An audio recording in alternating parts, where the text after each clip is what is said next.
अस्सलामु अलैकुम वरहमतुल्लाहि वबरकातुहू। अल्लाहुम्मा सल्लि अला मुहम्मदिन व आलि मुहम्मद। क्या हाल चाल हैं आप सबके? यकीनन ठीक होंगे। अल्लाह पाक आप सबको अपनी हिफ्ज़ व अमान में रखे और आपकी तमाम मुश्किलात और परेशानियों को आपसे कोसों मील दूर कर दे। रमज़ानुल मुबारक का महीना चल रहा है और तकरीबन ख़त्म होने वाला भी है। हम सब अपनी इफ्तार में बहुत इंजॉय करते हैं। अल्लाह पाक की तरह तरह की नेमतें हमारे लिए मुज़य्यन की जाती हैं, हमारे दस्तरख़्वान भरे हुए होते हैं। हम अपने खाने को अच्छे से अच्छा बनाते हैं ताकि हमारे बड़े भी हमसे खुश हों और हम भी अपने रोज़े की इफ्तार को अच्छे तरीके से एंजॉय कर सकें। तो आज बात करते हैं इफ्तार और दस्तरख़्वान की।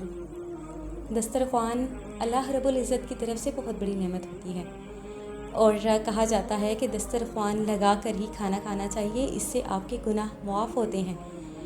और अल्लाह पाक को दस्तरख़्वान पसंद होता है क्योंकि तमाम घर वाले या तमाम फैमिली मेम्बर जो भी दस्तरख़्वान लगा के खाना खाते हैं वो सब इत्तफ़ाक़ के साथ मिल के खाना खाते हैं और इससे रिज़्क़ में भी बरकत होती है। रमज़ानुल मुबारक में हमारे रोज़े का सबसे बड़ा मयार हमारी इफ्तारी के साथ, हमारी सहरी के साथ होता है और हमारा सारा फोकस ही सिर्फ सहरी और इफ्तारी में होता है। यानी कि हम पूरा दिन भूखे और प्यासे रहते हैं और इसके बाद हम इफ्तार के लिए तैयारी करते हैं पूरा दिन कि आज इफ्तार में ये चीज़ बननी चाहिए, आज ये चीज़ बननी चाहिए, ये मिस ना हो जाए, वो मिस ना हो जाए। और सहरी में भी अच्छी से अच्छी सहरी होनी चाहिए ताकि हमें दिन को भूख और प्यास का एहसास ना हो। तो मैं आपको ये कहना चाहूँगी कि देखें, तो मैं यही कहना चाहूँगी कि रोज़ा जो है वो भूख और प्यास का एहसास का नाम तो है ही, लेकिन अगर आप अपने रोज़े को महसूस ना करवाना चाहें, मतलब कि अगर आप अपनी सहरी को बहुत अच्छे तरीके से कंप्लीट करें कि आपको दिन को भूख ना लगे, प्यास ना लगे, तो मुझे बताएं उस रोज़े का क्या फ़ायदा जबकि आपको एहसास ही ना हो कि भूख लगना क्या होता है, प्यास लगना क्या होता है, अल्लाह रब्बुल इज़्ज़त की इन नेमतों का शुक्र अदा करना कैसा होता है। आपको भूख और प्यास लगेगी तो तभी आपको अपने रोज़े का एहसास होगा और तभी आपको अल्लाह की नेमतों का एहसास होगा जो उसने आपके लिए कितनी प्यार से इस दुनिया में भेजी हुई हैं। आपको एहसास होगा कि अल्लाह रब्बुल इज़्ज़त ने आपको कितना नवाजा है। बहुत से लोग ऐसे हैं जो सारा साल इसी तरह फाकों के साथ रहते हैं और हम लोग अल्लाह पाक की इतनी नेमतों के बावजूद भी उसका शुक्र उस तरह से अदा नहीं कर पाते।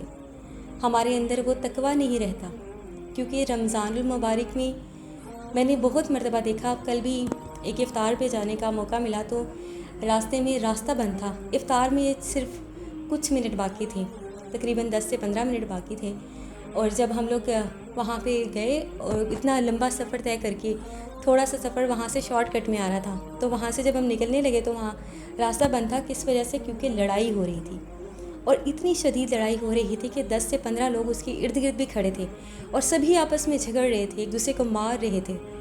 तो मुझे बताइए कि उस रोज़े का क्या फ़ायदा जब आपके अंदर तकवा ही ना हो, तो जब आपके अंदर सब्र ही ना हो, आपके अंदर ज़ब्त ही ना हो। रोज़ा सिर्फ भूख और प्यास का नाम नहीं होता। रोज़ा सिर्फ आपकी सहरी और इफ्तारी के खानों और अनवा इक़साम की चीज़ों को मुज़य्यन करने का नाम नहीं होता। अपने रोज़े को सही माने दीजिए और अपने गुस्से पे काबू रखिए, क्योंकि जिस तरह पानी पी लेने से आपका रोज़ा टूट सकता है ना, इसी तरह गुस्सा करने से भी आपका रोज़ा टूट सकता है। इसी तरह से आप अगर किसी से झगड़ा करते हैं, किसी को बेजा मारते हैं, तब भी आपका रोज़ा टूट सकता है। लेकिन आपकी गलती होने के बावजूद अगर आप सब्र से काम लेते हैं, तहम्मुल से काम लेते हैं, बात को बढ़ने से रोकते हैं, दूसरों के लिए आसानियाँ पैदा करते हैं, तो आपकी ये नेकियाँ रमज़ानुल मुबारक के सदक़े डबल कर दी जाती हैं। इसका अजर व सवाब आपको दुगना मिलता है। तो सहरी और इफ्तारी के दस्तरख़्वान सजाने के साथ साथ आप इन चीज़ों को भी अपने माइंड में रखें।